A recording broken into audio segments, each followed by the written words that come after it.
With less than 100 days until the midterm elections, the Trump administration went to the Supreme Court on Monday asking the justices to clear the way for an executive order that would restrict mail-in voting. Note the timing, because the strategy here isn't very subtle.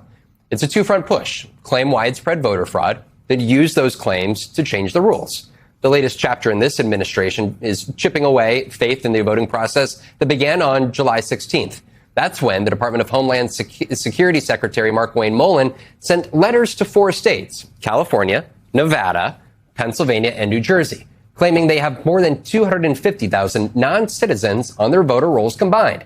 This non-citizens voting in American elections is one of this administration's favorite boogeymen. They say it a lot and use it to justify a broad swath of plans. But instances of non-citizens voting are extremely rare. The Heritage Foundation, the conservative think tank, has found only 100 cases of voter fraud involving non-citizens from 1982 to 2025. Just 100 cases in 43 years. And yet, Trump went on to amplify that unsubstantiated claim in a primetime address about voter fraud on July 16th. And then the next day, Secretary Mullin went further, threatening state officials in all 50 states with prison time if they don't, quote, secure their elections. He also warned that the Trump administration would continue to withhold federal grants from any state that refuses to run their voter rolls through a federal database maintained by DHS, a database that has a track record of being prone to errors. In other words, purge your rolls or lose your election security funding. The push comes as the Trump administration is increasingly using the levers of government to sow doubts about the nation's electoral system in the run-up to the November midterms. But here's what DHS has not provided. It's data, it's methods, or any evidence that non-citizens are actually voting.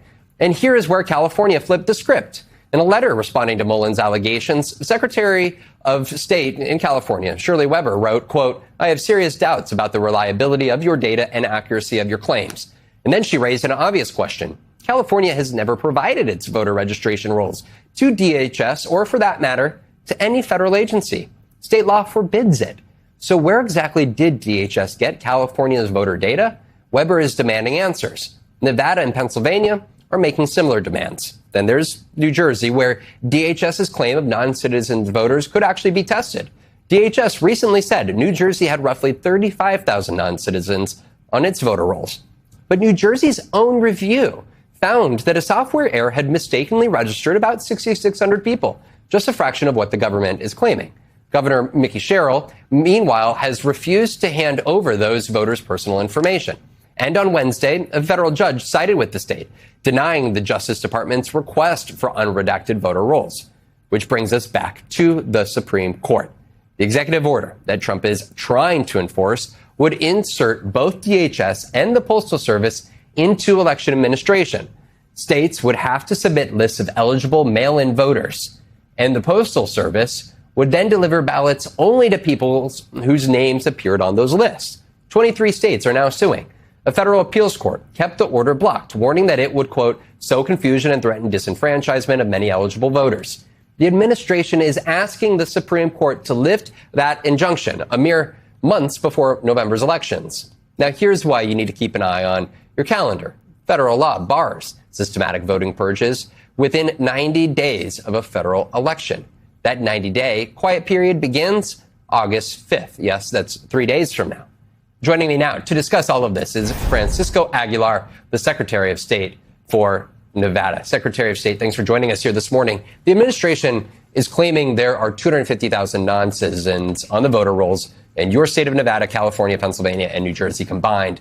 That was 2 weeks ago that they said this. What has the administration given you since then to show that, and what type of cooperation is there between you guys and the government at this point? Well, thank you for having me. It's an honor to be here. The federal government has given us nothing. And it's really frustrating because if you look at a third grader and if they have to do a math problem, they have to show their work. The federal government has made these allegations and they've not shown their work or provided any transparency into the process they use to identify or make the assumption that we have non-citizens on our voter rolls. But this is a bigger issue. This is a communication issue. This is an issue to prevent certain communities from participating in our upcoming elections. We know that Trump is in trouble with 26. We know that he is solely focused on 28. And we know some of the most critical races are going to happen in the 26th election, like the election of secretaries of states and the battleground states that are going to lead to the White House, like Nevada. This is where there is also, we'll get to more of that, but I think there's a disconnect just at the top level here in some of our reporting of understanding the administration has sued your state for refusing to hand over your voter rolls, but the administration says it knows about non-citizens on those voter rolls. How are you squaring and explaining to folks that want non-citizen voting concerns addressed versus what you guys have given them versus what they say that they have? Well, I think it's a bigger issue, and I think they need to be transparent with the American public. They are using personal private information of voters, but we don't know how they're acquiring that information. We were very clear that we were going to follow Nevada law when we received that original letter requesting that information. This is not a party issue. This is about personal privacy. This is about the protection of somebody's personal data. And the fact that they are gathering this information about American citizens in a way that they have not explained, I think the American public should be worried about how the federal government is using information that they have about them. Again, we don't know how they're gathering the information. We don't know where they're getting it, but we truly want to know. It is only important for them to be honest with the American public about how they're using this personal information. Do you believe that this is a pretext to potential federal intervention in November's election? And if so, how are you preparing? Yeah. Absolutely. They're throwing everything at us, including the kitchen sink, because they know, again, that they are in trouble. They know that Secretary of States are some of the toughest people in this country. You look at the Secretary in Arizona, Adrian Fontes, you look at the candidates in Michigan. Jocelyn Benson was one of the best secretaries we've had because she understood how to fight back. She understood how to push back. And to try to take us out of office in 26 so that they can control the 28 election is their overall goal. You know, the threat of litigation, it's the threat of withholding funding. When you talk about FEMA funding and you talk about the importance of FEMA funding to states and to use that as a leverage point, you are putting Nevadans at jeopardy of safety. And that is uncalled for. It is your job to act as a leader and make sure that your citizens are protected. But to use this as a threat is only one of them. And then to go forward with public records requests. The amount of public records requests that are coming in secretary offices are just overstraining the staff, the team, to be able to focus on the actual administration of the election. And then it's the misinformation. We are constantly on defense, having to explain that, no, Nevada runs some of the safest, most secure and accessible elections in the country. And it's not me just saying that. MIT just recently did a study and ranked all the states in their elections. Nevada is number 2 in that study. And that's because we've worked really hard to do the things we need to do to gain the trust and have the transparency that our elections have for the Nevada voters. We have, Secretary of State, seen a distinction between this administration's purported concerns about election vulnerabilities, but then the actions that they actually take to address them. And I was at the White House 2 weeks ago for that primetime address, and one of them was the idea that there is U.S. intelligence that voting machines in the country and vote tabulating machines are vulnerable to hacking.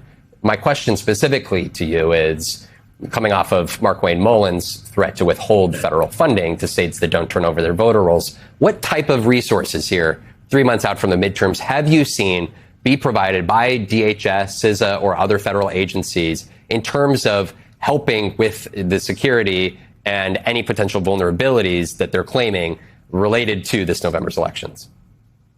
Nothing. Again, I go back to the word nothing. And this is what this administration is nothing, because there is a lack of leadership. All they're doing is creating chaos. We at the state level had to figure out how to implement the safety security procedures we need to ensure that we are going to be protected against foreign adversaries. And in that address, the president made it very clear that he doesn't understand how elections work. And he should be given an F for his understanding of elections. We want to get the federal government out of our election. The Constitution is very clear that states are to run elections. And without that funding, I feel like I'm in a UFC chokehold, but I'm never going to tap out. because I'm going to continue to stand strong. I'm going to continue to push back. I've been working in a bipartisan way with our Republican governor in Nevada to make sure that I have the resources to be able to secure our system. We've made substantial changes from the 2020 election. Even though this president has a continued deranged obsession with 2020, we continue to advance forward to ensure that we're providing Nevada voters the best experience they can. We went to ballot marking device. Every vote in Nevada is backed up by a paper ballot. The voter gets to touch that paper ballot. They get to put it in a tabulator themselves. So we're only increasing the security of our overall elections. Also, too, in that address by the president, he talked about China and the impact China had on our elections. He's not attacking and protecting us against a foreign adversary. He is attacking his own, and that is the secretaries of state, and that is wrong for a leader. That is not leadership. Secretary, we only have a few more quick moments here, but I wanted to get something very specific to you here, because on Truth Social, right before we came on the air, President Trump posted, without commentary, but he posted an article by our friend Molly Beck over at the Milwaukee Journal-Sentinel. And the article that was posted was about Governor Evers, that he said he would resist any efforts by the FBI to seize Wisconsin voting documents if the FBI or federal authorities were to try to seek them related to the 2020 election, as we saw them do in Georgia and Arizona so far. And the fact that the president here on the Sunday morning is tapped in to that even being a conversation in Wisconsin, a state that also, like your own state, he narrowly lost in 2020. Have you had any contact by the FBI as it pertains to 2020 ballots or other material in the election? And what would you do over the next 3 months if the FBI were to show up at your office or at a county office seeking ballots or machines or other type of information as an idea that it's part of an investigation? This has been something we've been planning over the last year. We've been working with the Attorney General's office. We've been working with lawyers who are some of the smartest lawyers in this space. Nevada will bear down and protect what is ours. We will bear down to ensure that we are doing what's in the best interest. They are not going to get this without a legal fight. They're not going to get this without a fight in the court of public opinion. Again, Nevada will remain strong, and we're ready for battle. We were battle born. You would resist. We'll continue to battle. You would resist. Absolutely. Every single day, we will continue to risk. Look, Nevada is a labor town. We know how to activate the base. We know how to get engaged, and we know how to push back. And we will fight every single day in the courts. Francisco Aguilar, Nevada Secretary of State. Thank you and take care these next 3 months ahead. I'm sure we'll be in touch.